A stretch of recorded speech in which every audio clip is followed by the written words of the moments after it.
جات لك فرصه تشتغل بره تعيش بره، تسافر ولا لا؟ كله تمام؟ الحمد لله. عايز اسالك سؤال كده سريعا. ماشي. انت شغال في الشارع هنا صح؟ بقالك قد ايه تقريبا؟ بقالي حوالي 10 سنين. 10 سنين؟ ما شاء الله تبارك الله.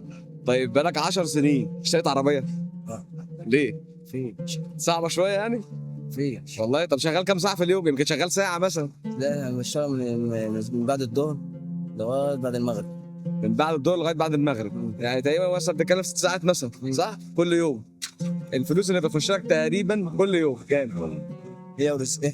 ممكن 200 ممكن 300، هي ورزقها. والله. طيب بال 200 300 دول تعرف تظبط بيهم امور حياتك ولا لا والله. صعبه شويه؟ ليه بقى؟ انا معايا بنت وولد. ان شاء الله. ماشي. لو جالك فرصه تشتغل بره، ايا كانت الفرصه جت ازاي، جات لك فرصه تشتغل بره تعيش بره، تسافر ولا لا؟ سافر. تسافر آه. تشتغل بره تعمل فلوس اكتر بره؟ اشتغل لو اشتري اي حاجه بره. والله. والله. تعرف تخطط مثلا ان انت تشتري عربيه او تشتري بيت هنا لا. حتى لو اشتغلت 10 سنين تانيين؟ لا. ما تجيبش ها؟ هنا تجيب تدفع ايجار ولا تدفع ميه ولا تجيب اكل ولا تجيب عيالك ولا. حتى لو بتشتغل كل يوم؟